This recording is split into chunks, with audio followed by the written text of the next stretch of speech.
L'amour, c'est un vif besoin qui nous pousse à aimer quelqu'un et à lui vouloir du bien.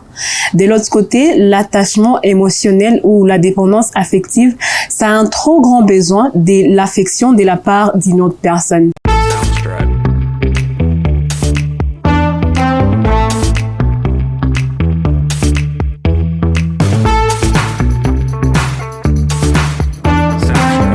Déjà nés vers une vie épanouie, nous sommes de retour et aujourd'hui nous allons parler de la différence entre l'amour et la dépendance affective. Comme d'habitude, je suis pas seule, je suis avec Aïfa et Olga. Bonjour mesdames. Bonjour. Oui, très bien. Alors, Aïfa, vous la connaissez déjà, je pense que c'est Olga qui se présente. Bonjour. On m'appelle Olga Osseni et je suis passionnée de la nature et de la vie. Merci beaucoup. Merci d'être venu. Et donc, je disais que nous voulons parler de la différence entre l'amour et la dépendance affective. Déjà, c'est très difficile de différencier l'amour de la dépendance affective parce que quand on est dans une relation amoureuse, normalement, on est attaché à la personne. On veut savoir comment la personne elle va, est-ce qu'elle est là, on veut la voir, elle nous manque à tout moment. Mais quels sont les points qui peuvent nous aider à savoir si la personne est réellement amoureuse ou c'est juste une dépendance affective où la personne cherche à s'enfuir et à chercher une vie en toi?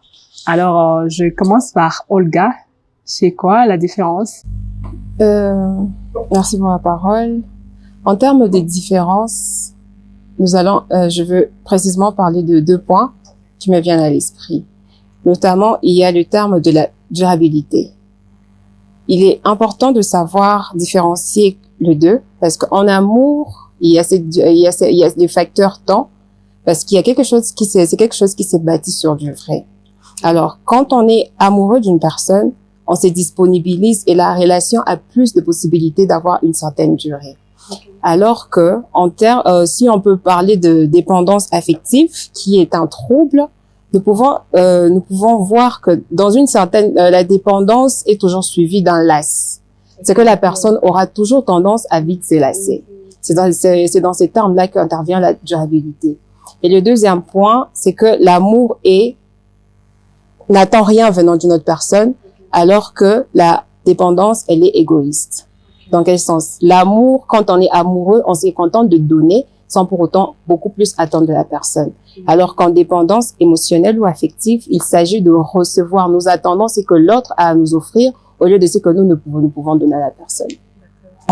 Alors, parlons de ces 2 points. Tu vois, quand tu as commencé avec les facteurs temps, tu vois, la personne va s'élasser. J'aimerais bien comprendre. Là, c'est la personne qui s'attache, je dirais, cette personne qui donne un peu de trop, c'est elle qui va s'élasser, ou c'est la personne qu'on donne qui sera étouffée, tu vois, ou soit c'est les deux à la fois. Là, j'ai un peu plus parlé en fonction de la personne dépendante. Parce que quand tu dépends d'une personne, quand tu attends quelque chose d'une personne et que de l'autre côté, par certaines circonstances ou par certaines coïncidences, la personne n'arrive pas à satisfaire complètement ce que toi tu attends de la personne, ça nous pousse à avoir ces sentiments de ne pas trop vouloir avancer. Et c'est ce qui crée à ce que nous serons un peu plus délaissés là. C'est genre tellement que tu es dépendant, tellement que tu attends beaucoup, c'est que quand on donne parce que tu attends, tu as tendance à penser qu'on ne t'aime pas. Tu vois, c'est ça un peu ça.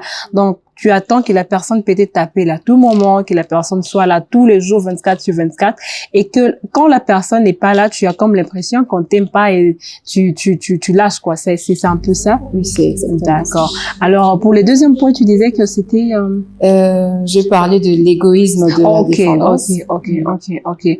L'égoïsme. C'est que la personne qui est dépendante, elle veut recevoir sans pour autant donner, c'est ça? OK, ça va. C'est donc il y a un facteur temps où la personne peut se lasser vite pensant qu'on ne l'aime pas. Pourtant, c'est pas ça. C'est elle qui attend beaucoup. Donc, je dirais c'est l'excès, tu vois. Tu attends beaucoup et puis à un moment donné, tu penses qu'on ne t'aime pas. Pourtant, c'est pas ça. Et de l'autre côté, tu es égoïste.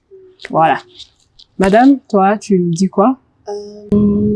Moi, je pense que l'amour, c'est quand c'est respecter et accepter la liberté de l'autre.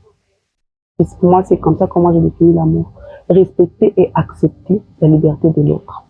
Tandis que la dépendance affective, on veut faire en sorte que cette personne nous appartienne. Donc, on veut posséder la personne. Voilà, là, on était en train de voir quelques points des différences entre les véritables amours et l'attachement émotionnel.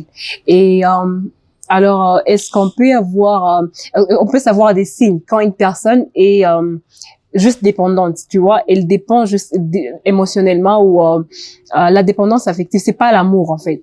Quelles sont les causes quand tu veux savoir est-ce que la personne avec qui je suis c'est de l'amour ou c'est de la dépendance? Olga? Il y a différents signes qui peuvent indiquer ou qui peuvent montrer qu'une telle personne est en dépendance affective envers une autre personne. Notamment, il y a ce qu'on appelle l'insatisfaction chronique.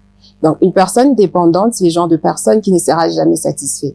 Peu importe ce qu'il va attendre de la personne, peu importe le donné que l'autre peut donner, la personne ne sera jamais satisfaite. Mais il y a aussi ce qu'on a, j'ai aussi envie de donner le besoin d'exclusivité.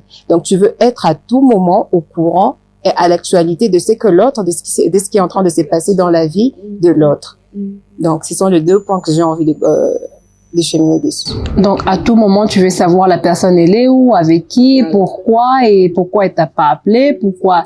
Ok, donc ça c'est pour toi c'est direct, ça se voit directement quand la personne elle est affective, elle n'est jamais satisfaite et elle veut toujours contrôler ta vie, c'est un peu contrôler. Ok, madame. Moi, je dirais les signes. Pour moi, le premier signe, c'est quand la personne n'a pas une vie pour elle. Donc, la personne ne veut pas passer. Donc, la personne s'évite. La personne s'évite. La personne n'a pas peur de se sentir seule. Être seule, c'est normal, mais la personne a peur de se sentir seule. Elle veut toujours être accompagnée. Elle veut toujours être complimentée. Elle demande donc, elle attend des autres des choses qu'elle peut s'offrir elle-même. Elle demande aux autres les moindres, donc tout ce qu'elle peut s'offrir elle-même, elle attend cela des autres. Et parlant de ça, quelle est la chose que tu penses qu'une personne peut s'offrir à elle-même et elle attend toujours que d'autres personnes? Te complimenter. Tu peux toutefois te complimenter seul. Tu peux t'offrir des cadeaux seul. Tu peux sortir, passer du temps avec toi-même seul. Mais quand tu es dépendant, tu attends toujours... Tu attends tout cela des autres. Ok. Donc, j'espère que nous venons de voir aussi quelques signes. Et donc, il y a ce que Olga a dit, je crois que c'est une jalousie excessive, tu vois. Il y a aussi l'insécurité quelque part. Quand tu veux tout contrôler, tu veux tout savoir, tu veux tout apprendre de la personne. Ça fait... Non, si quelqu'un est dans une relation avec une personne qui veut toujours apprendre de tes nouvelles, c'est pas mauvais en fait d'apprendre des nouvelles de la personne, mais chaque fois, à tout moment, et tu es où, tu es avec qui et pourquoi, et tu t'évites aussi, tu ne sais pas passer du temps avec toi-même, tu veux toujours être avec la personne à tout moment, ça n'est plus l'amour, c'est plutôt la dépendance affective. Voilà, merci beaucoup pour ces points. Alors, quelles sont les causes? Parce que pour moi, je pense que l'amour est naturel, tu vois. L'amour, c'est toujours naturel. Mais la dépendance affective, déjà la dépendance affective en question, c'est un trouble psychologique. Alors, ça ne vient pas de nulle part. Il doit y avoir quelques causes. Alors, pour toi, tu penses que seraient les causes de cette dépendance? Je pense que la première cause, ça peut venir de l'enfance. C'est une personne qui a eu un manque d'affection ou d'attention quand elle était petite. Ça peut occasionner ce genre de dépendance affective. Wow, ce que je comprends par là, c'est que la personne a grandi dans un environnement où il n'y a pas l'amour, il n'y a pas l'affection, il n'y a pas d'affection, et que quand la personne grandit, elle se rencontre avec quelqu'un qui va juste peut-être faire un compliment. Parce que, en fait, moi, je me suis rencontrée avec des personnes où tu lui fais juste un compliment normal et la personne commence à devenir accro, tu vois, commence à s'accrocher. Madame Olga, tu en dis quoi? Je suis bien d'accord avec elle. Et il y a un autre point sur lequel j'ai aussi m'appuyer dessus, c'est le manque de confiance en soi. Le manque de confiance en soi est l'une des causes majeures qui pousse quelqu'un à être dépendant d'une autre personne. Comme l'a dit Aïfa à côté de moi, elle a dit que quand tu es tout le temps en attente d'un compliment, par exemple, ou d'une attention venant d'une autre personne, ça décrit déjà un certain manque de confiance en soi et cela va te pousser à plus t'accrocher vers une autre personne qui peut-être te valorise d'une certaine façon ou te diminue. Et cela va te pousser encore à être plus en dépendance envers cette personne. On peut aussi être accro à une personne même qui t'est diminuée quelque part. Oui, il y a de ces personnes qu'on qualifie de personnes toxiques dans la vie. Tellement tu es habitué à cette personne, toi-même intérieurement, tu essaies de trouver des excuses pour cette personne. Donc la personne te diminue et toi tu es là non et tout, c'est à cause de ceci, peut-être qu'il est fâché. Ça c'est déjà une sorte de dépendance. L'histoire, il y a une connaissance qui était de me raconter en fait un truc et tout. Et puis c'était pour moi quand il me parle de sa relation, 2-3 mois tu sens que la personne elle est vraiment dans une relation toxique. C'est une relation toxique. Mais quand tu lui dis mais pourquoi tu restes dedans, pourtant c'est une relation toxique. Elle va te dire non, s'il fait ça, c'est parce que moi tu vois. Donc elle cherche toujours des excuses et les excuses c'est que tu sais il y a les manques de confiance en soi. Genre peut-être que c'est parce que moi je pas fait ça, il a vu une autre femme parce que moi je n'ai pas ça par exemple, parce que je suis pas trop belle, parce que tu vois, tu commences à créer des excuses. Pourtant en vrai c'est juste ce manque de confiance en soi. Wow. Alors, si on se retrouve dans ces points, qu'est-ce qu'on peut faire pour quitter, pour être une personne normale? Olga, qu'est-ce que tu en penses? Déjà, il faut déjà prendre conscience qu'on a ces problèmes de dépendance envers une autre personne.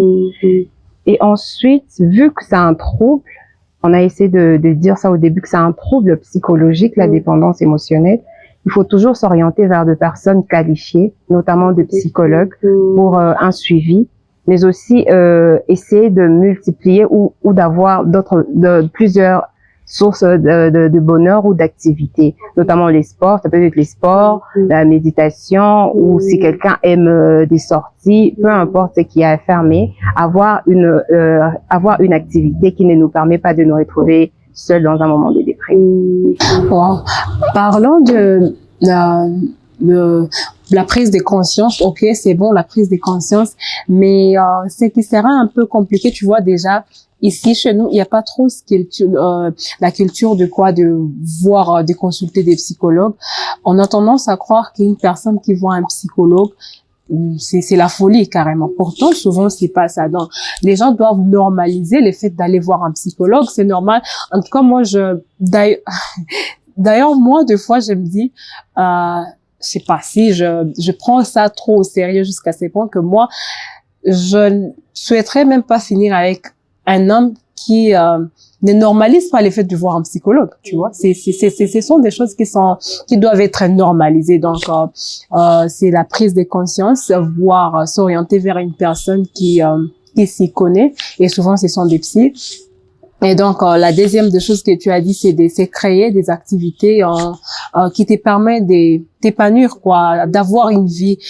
C'est qu'Aïfa a toujours dit. Donc elle me dit souvent que l'amour ou une relation doit être constitué de 3 personnes. C'est moi, toi et puis notre couple. Donc tu as ta vie, j'ai ma vie et puis nous avons notre couple. Là, ça permet que chacun puisse s'épanouir de son côté pour qu'il n'y ait pas... Pour faire en sorte que les couples soient solides. Je t'épanouis, je m'épanouis, on solidifie notre couple. On travaille sur notre couple. Et ouais, tu as raison. Qu'est-ce que tu penses qu'est-ce que tu peux donner comme remède? Remède, je vais juste ajouter un peu la prise de conscience, oui, mais je souhaiterais que les personnes sachent que c'est un problème. le truc, c'est qu'on vient de donner les signes, les causes et tout. Il y a des gens qui vivent ça et qui pensent que c'est ça, c'est normal de vivre comme ça. Ils ne savent pas d'abord que c'est un problème. Pourtant, avant de guérir d'une maladie, il faut d'abord savoir de quoi est-ce que tu souffres. Tu acceptes ta maladie. Donc, tu découvres ta maladie, tu l'acceptes, then tu commences à travailler là-dessus. Donc, vous devez savoir, toutes les personnes qui passent par cette situation, qui sont dépendantes, qui passent par la dépendance affective et tout, vous devez savoir que ce n'est pas normal. Ce n'est pas normal. Vous pensez que vous aimez vos partenaires trop, vous pensez que vous aimez vos parents trop, vous pensez que vous aimez vos maris, vos frères, vos sœurs. Vous pensez que vous les aimez trop, ce n'est pas de l'amour. Ce n'est pas de l'amour. Donc, vous devez prendre conscience, savoir que ce n'est pas normal. Vous devez travailler là-dessus. Vous devez vous investir et donner les meilleurs de vous. Vous valez quelque chose. Votre validation, votre valeur ne viendra pas toujours de l'extérieur. N'attendez pas que les personnes autour de nous donnent ce que nous pouvons nous offrir à nous-mêmes. S'ils sont fatigués pour rien. D'ailleurs, ils ne nous doivent rien. C'est tout ce que je peux dire là-dessus. J'aime quand tu dis tout souvent que les gens autour de nous, que ce soit nos parents, que ce soit nos amis, personne ne me doit, genre, rien du tout. Personne ne me doit rien. Je me dois tout. Et tout ce qu'on peut me donner, tout ce que la personne peut me donner, c'est une faveur. Si on arrive à comprendre ces choses, on sera là à apprécier des petites choses qu'on nous donne. Et ce qu'on ne nous donne pas, on travaille là-dessus, on peut se les donner, tout ce qui va aller. Une autre chose que j'aimerais peut-être souligner, c'est que ça soit pas comme si on exagère, genre tu es dans une relation, là, ton partenaire te doit rien, tu fais tout. En fait, c'est pas ça. C'est que la personne te donne, c'est que d'abord, moi je pense que quand tu entres dans une relation, déjà tu as ce que tu attends, tu as des attentes et tes attentes ne doivent pas être ici. En fait, ça doit être équilibré. Tu sais ce que la personne doit te donner, tu sais ce que toi tu te donnes, tu as une vie et par la suite il y aura pas cette indépendance, ça sera le véritable amour. Et ce que Olga a dit au début, ça va durer, ça sera quelque chose de durable et de vrai. Merci beaucoup pour ces points. It was a pleasure to have you et merci vraiment pour votre contribution. Voilà, donc nous sommes à la fin de notre émission. Ça parlait sur la différence entre les véritables amours et la dépendance affective. Et si vous vous êtes retrouvé dans l'un des cas cités, n'hésitez pas de vous faire accompagner, n'hésitez pas de voir des psychologues, c'est très important parce que nous avons vu comment ça peut être dangereux d'être une personne dépendante, surtout quand il s'agit de l'affection. Donc, n'hésitez vraiment pas de vous faire accompagner et n'hésitez surtout pas de commencer à utiliser les remèdes que nous avons donnés ici. Et à très bientôt pour le prochain numéro.